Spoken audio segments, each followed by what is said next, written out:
Assalamualaikum warahmatullahi wabarakatuh.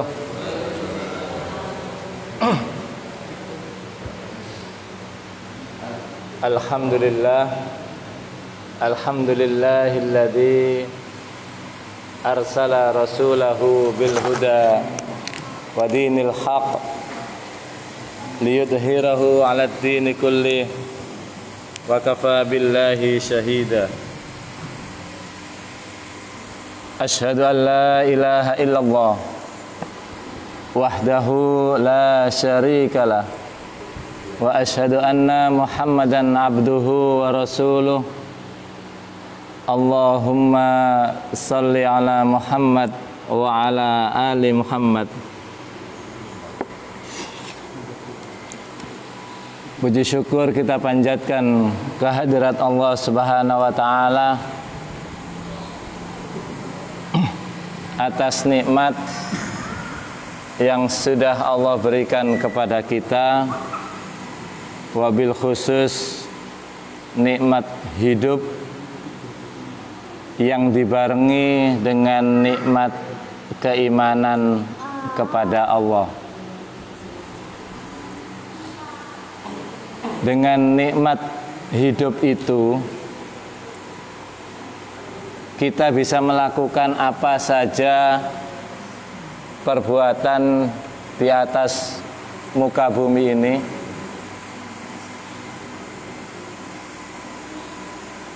Dan dengan nikmat iman itu, apapun yang kita lakukan sepanjang didasari oleh iman kepada Allah, maka akan bernilai ibadah kita kepada Allah Subhanahu wa ta'ala. Wassalatu wassalamu ala Rasulillah. Salawat dan salam semoga senantiasa kita sampaikan kepada Nabi kita Muhammad sallallahu alaihi wasallam, pemimpin tertinggi umat Islam, pemimpin terbaik dari zaman dahulu hingga saat ini. Tidak ada yang bisa menggantikan kepemimpinan Rasulullah sallallahu alaihi wasallam.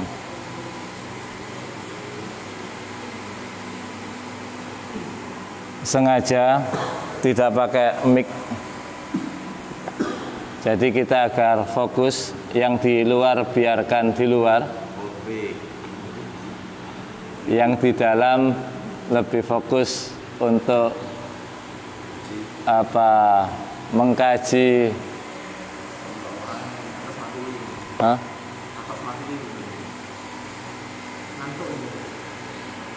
Mic bawah saja.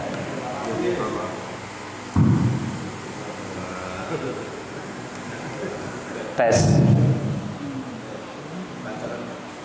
Oke.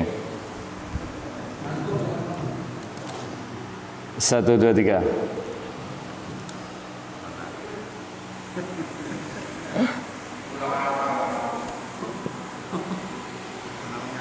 Membangun sebuah peradaban, membangun sebuah lingkungan yang baik tidak dimulai dengan membuat aturan-aturan, tidak dimulai dengan memanajemen yang baik, tidak dimulai dengan membuat undang-undang, tapi membentuk sebuah lingkungan yang baik dimulai dengan mendirikan masjid, membangun masjid. Maka judul kajian kita pada pagi hari ini adalah memakmurkan masjid adalah solusi peradaban modern.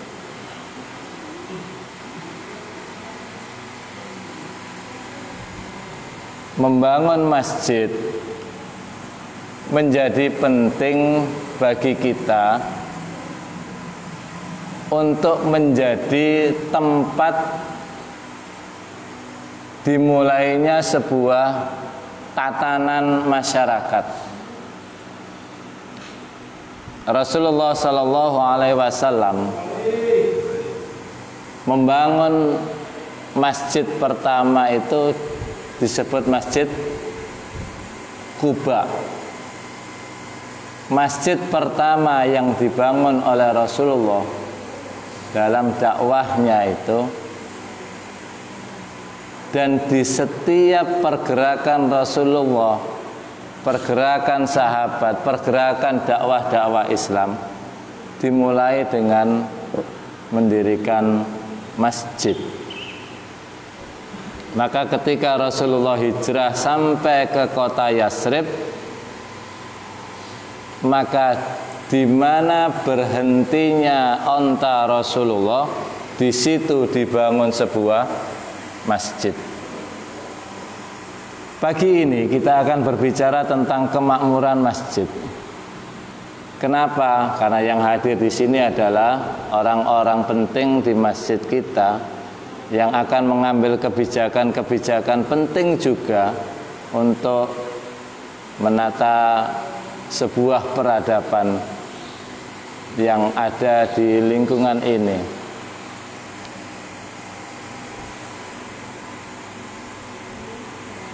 Nah, iki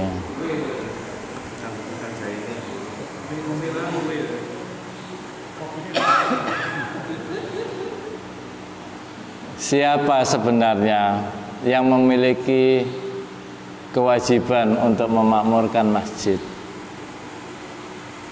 Innama ya'muru masajidallahi man amana billahi wal yaumil akhir wa aqamas shalah wa ataz zakah wa lam yakhsha illallah.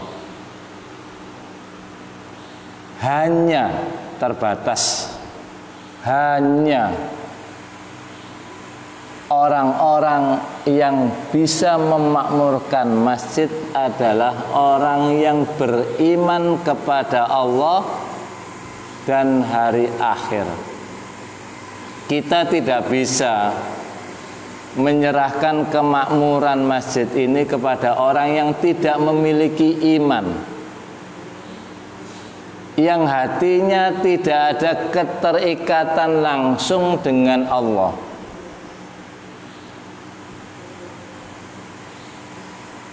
Jadi siapa? Ya kita yang bisa memakmurkan masjid ini, ya kita, orang-orang yang dipilih oleh Allah untuk memakmurkan masjid ini.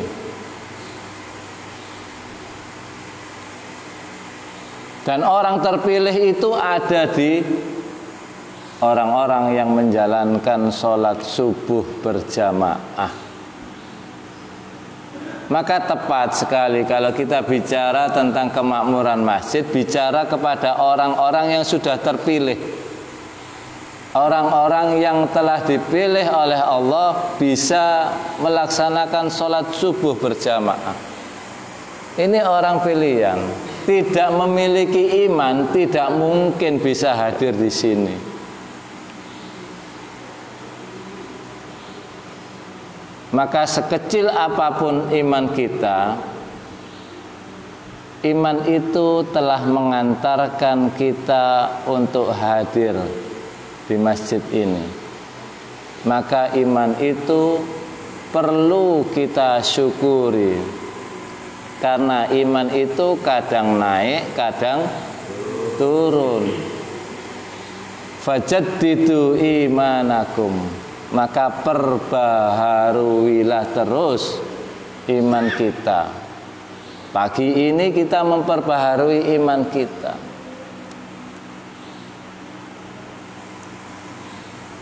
Orang-orang yang beriman itulah yang nomor satu dipilih oleh Allah, orang yang akan memakmurkan masjid-masjid Allah.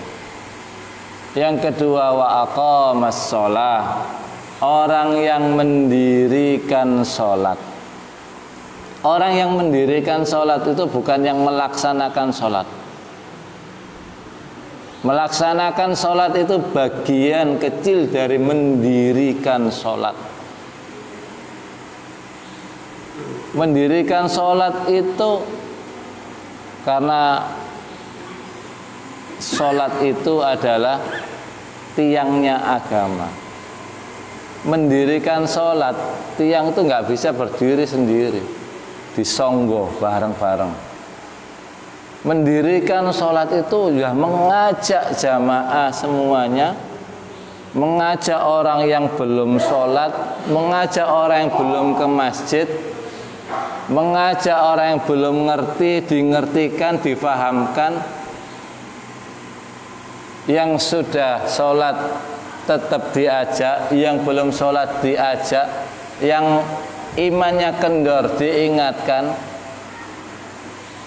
Inilah fungsi jamaah kita. Yang tidak kelihatan sholat subuh, misalnya sudah 3 minggu, biasanya 2 minggu, itu Abah Rusman itu pasti hadir di masjid ini. Ternyata sudah 3 minggu tidak kelihatan di sini, ditanyakan.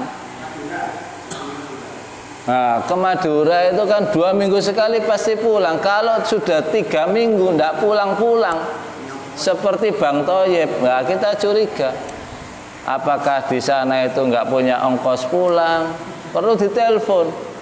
Apakah sudah ada rumah baru dan istri baru di sana? Nah, kita perlu tanya itu. Maka kan setiap sholat begini, kita pasti tahu. Oh, Pak Puji itu nggak pernah di sana, mesti di sini. Pak Sutek itu di sini, ada makomnya. Pak Abah Sarina mesti di sini. Ini makomnya Abah Sarina. Kalau Abah Sarina ini sudah 3 hari 3 malam tidak kelihatan di sini, wah bahaya ini. Ini mihrab ini bisa goyah. Iya. Karena makomnya di sini, kita mudah melihat itu.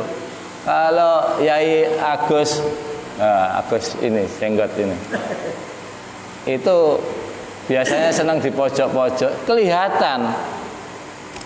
Jadi yang tidak kelihatan perlu ditanyakan.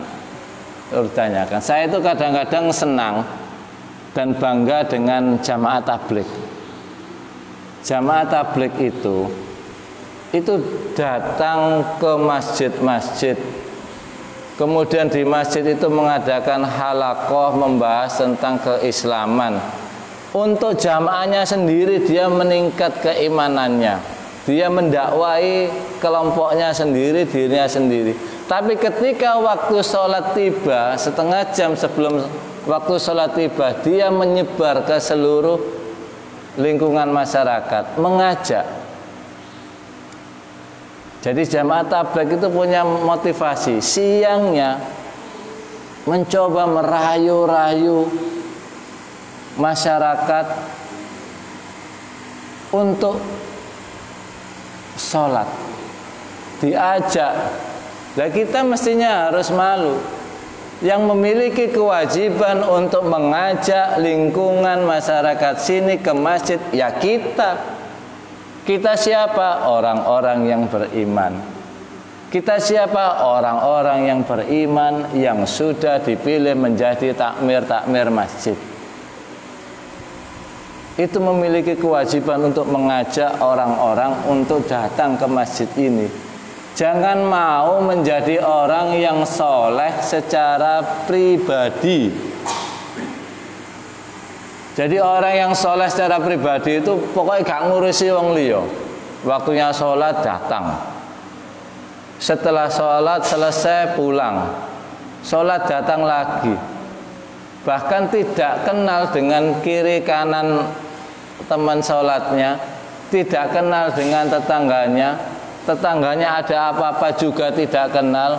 Dia sudah merasa soleh secara pribadi, cukup.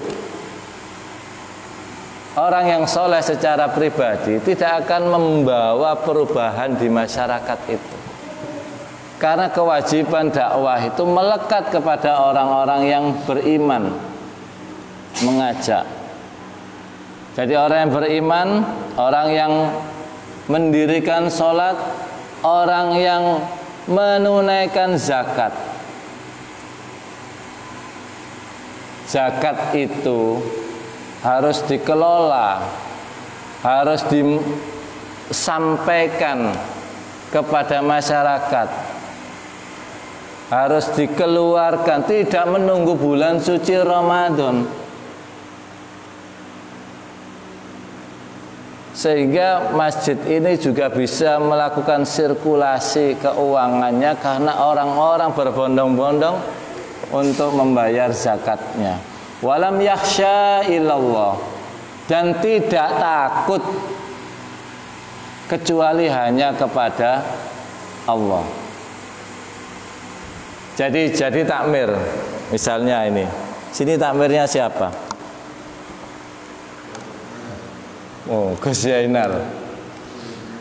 Ketika dipilih menjadi takmir, tidak perlu takut kecuali kepada Allah. Enggak perlu takut kalau enggak diewangi Pak Abdi. Enggak perlu takut kalau enggak dibantu Pak RW. Enggak perlu takut kalau enggak dibantu orang-orang blok D, orang-orang blok A, orang-orang blok B. Tidak perlu takut. Saya ditunjuk takmir adalah wakil Allah di masjid ini untuk memakmurkan masjid ini. Maka tidak perlu takut. Yakin bahwa tugas saya adalah mendirikan bangunan masjid ini, memakmurkannya. Maka saya setuju dengan visi yang disampaikan, karena visi itu seperti visinya Rasulullah SAW. Jadi Rasulullah itu ke Madinah itu, satu, mendirikan masjid. Yang kedua, mempersaudarakan kaum muhajirin dan ansor. Yang ketiga baru masalah ekonomi. 3 visi Nabi di Madinah. Mempersaudarakan. Kenapa kita harus mempersaudarakan orang-orang yang ada di sekitar masjid? Contohnya Nabi itu sudah jelas, muhajirin dan ansor. Padahal sebelumnya itu ada kelompok kecil-kecil di Madinah itu, suku-suku itu banyak sekali. Tapi kehadiran Nabi di Madinah itu mempersatukan.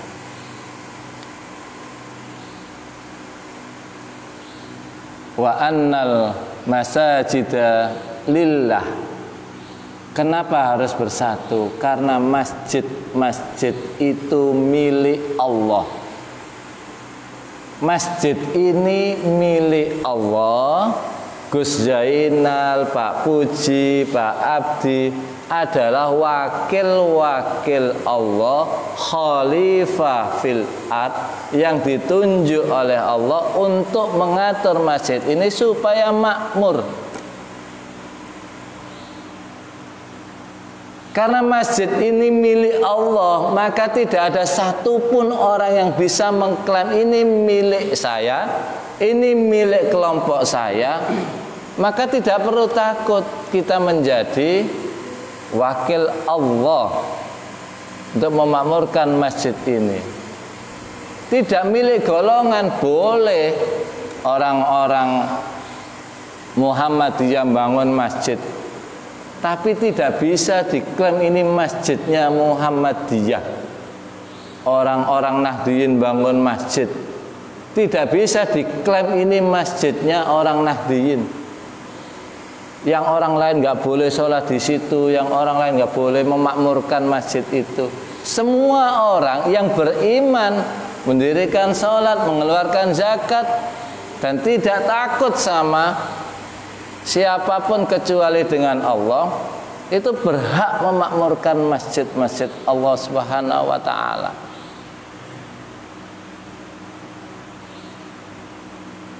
Ini penting. Kenapa?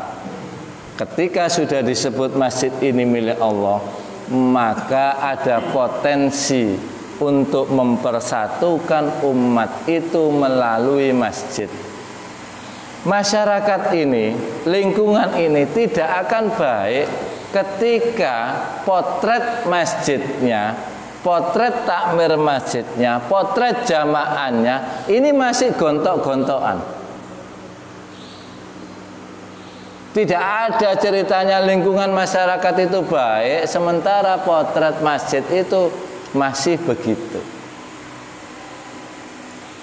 Inilah peradaban yang harus dijawab oleh kita manakala kita memiliki kewajiban yang sama untuk memakmurkan masjid, maka insya Allah kemakmuran, keberkahan, kemajuan sebuah lingkungan itu satu langkah di depan sudah kita lalui.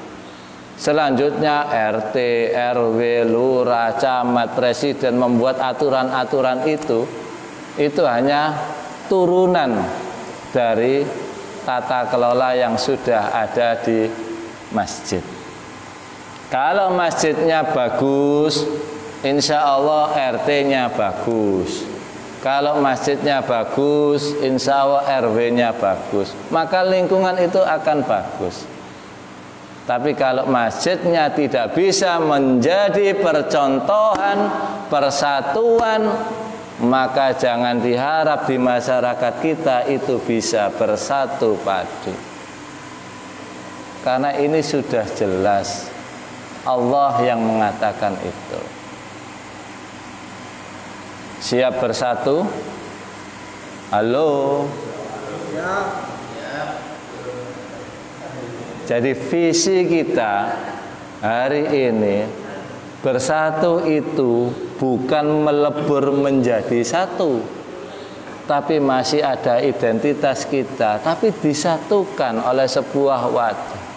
Biarkan yang memiliki keyakinan begini, asal Qur'annya sama, asal sholatnya sama, sholat subuh tetap masih 2 rakaat. Kalau ada sholat subuh yang 3 rakaat, nggak tahu ajaran dari mana, nanti itu dari Sulawesi atau dari mana, wah itu sudah harus disingkirkan itu. Selama sholat subuhnya masih sama, jumlah rakaatnya sama, Allah dan Rasulnya sama, ayo kita bersatu. Bersatu itu mengikhlaskan diri kita untuk memahami orang lain. Ketika kita berada di lingkungan ini, kita berada dari latar belakang yang berbeda-beda. Maka seperti Rasulullah hadir di Madinah, maka kita pun di sini mempersatukan orang-orang yang berasal dari Balong Panggang, Benjeng, Manuan, Kaliana, Sulawesi, itu bersatu di sini untuk memakmurkan masjid Allah. Apa yang harus dilakukan dalam memakmurkan masjid Allah itu? Maka masjid harus bisa menjadi solusi atas permasalahan jamaahnya. Di sini ini lengkap sebenarnya. Jadi masjid ini, bagaimana kita membangun, mendesain ini sesuai dengan kebutuhan.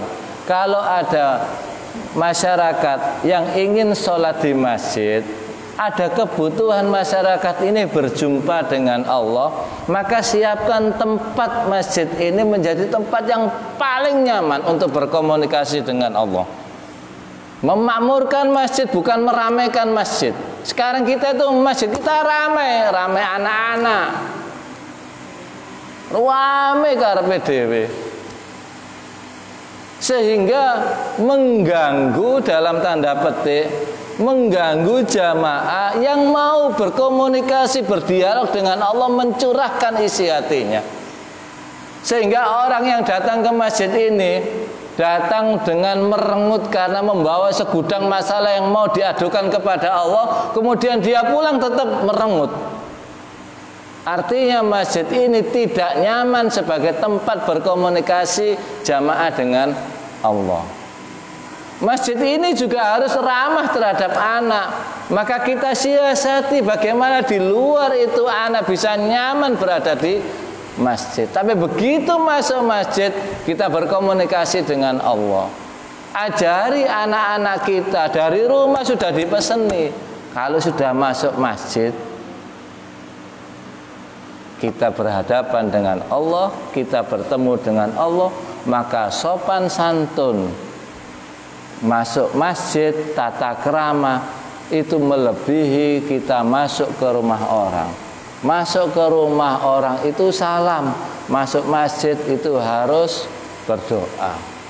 Allahumma ftahli abwaaba rahmatik, agar dibukakan pintu keberkahan.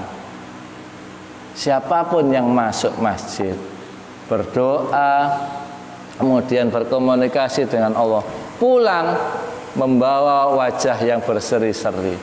Begitu masuk masjid membawa masalah, pulang ceria. Maka perlu kalau ada CCTV itu dilihat. Ketika masuk merengut, ketika keluar sumringah. Itu berarti ada solusi. Di sini kita banyak memiliki jamaah. Ada yang membawa masalah, kemudian berkomunikasi dengan Allah, disambung dengan hablum minan nasnya. Ada solusi-solusi yang ditawarkan. Di sini ada Gus Aulia, ahli spiritual. Orang-orang yang memiliki masalah spiritual, kepingin berdiskusi, disiapkan. Ada tempatnya, ada mejanya, ngobrol di masjid, sehingga mencurahkan isi hatinya kepada orang-orang yang soleh. Pulang ke masjid, ketemu Gus Aulia, pulang mendapat solusi. Ada yang hidupnya tidak nyaman, rasanya diganggu jin, ada Gus Zainal, ahli alam gaib. Orang-orang yang demikian akhirnya, iya Gus ini begini. Jadi Gus Zainal itu tidak perlu harus buka praktek di rumah, di masjid. Sehingga orang-orang itu mendapatkan solusinya di masjid. Karena di masjid itu ada daya tarik. Orang datang ke masjid bingung karena ditagih hutang. Di sini ada Pak Sutikno. Konsultasi sama Pak Sutikno. Masa yang konsultasi itu cuma Pak Pratik saja? Ada solusi. Pulang akhirnya membawa jalan-jalan keluar. Ada yang ke masjid, anaknya belum makan, bingung mikir. Di sini ada juragan beras, Pak Puji. Loh, ini adalah semua harus dimobilisasi, harus ditata sehingga masjid menjawab permasalahan-permasalahan umat. Tapi ya jangan cuma di masjid. Orang yang tidak datang ke masjid kita kunjungi. Ada Sekjen Abdi dan Pak Puji, ada data. Ini sing jamaah 250-60 warga kita. Sing jamaah hanya 50 orang. Yang 200 kemana? Oh, ini sering luar kota, Pak. Keluar kotanya di mana? Tapi Sabtu Minggu ini pasti di rumah, Pak. Loh, kok gak ke masjid? Ditatangi. Se-Islam tangga ini. Begitu. Artinya kita tahu masalah dari masyarakat kita. Ternyata ada yang sudah Islam, sudah beragama Islam, tapi dia tidak berani ke masjid. Ternyata apa? Enggak tahu doa-doa sholat. Maka takmir masjid wajib mengirim Abasarina untuk mendatangi orang itu karena seksi ubudiyah. Datangi ke rumahnya. Apa problemnya? Nggak bisa doanya, apa nggak punya sarungnya? Kalau saya punya sarung, Pak, banyak. Itu didatangi, Pak. Problemnya apa? Ternyata kita ada dugaan sementara. Oh, ini nggak bisa bacaan-bacaan sholatnya, malu, nggak bisa ngajinya. Didatangi. Oh, ternyata bukan masalah itu. Ternyata ini lulusan pondok malah. Duh, lulusan pondok gak nangone masjid. Ada apa? Oh, masalah ekonomi. Besok lagi Pak Sarino datang membawa Pak Sutik. Tok. Gitu, Pak. Jadi demikian ini supaya apa? Kita semuanya ini memiliki kewajiban yang sama, memiliki kontribusi yang sama untuk memakmurkan masjid Allah Subhanahu wa taala, dan kita sama-sama berjuang bersatu padu di masjid ini untuk memakmurkan masjid ini. Siapapun yang menjadi takmir masjid tidak penting. Yang penting takmir masjidnya beriman, mendirikan sholat, mengeluarkan zakat, dan tidak takut kepada siapapun. Kita sama-sama memiliki kewajiban untuk memakmurkan masjid Allah Subhanahu wa taala. Wabillahi taufiq wal hidayah wa ridha wal inayah wal afu minkum. Assalamualaikum warahmatullahi wabarakatuh.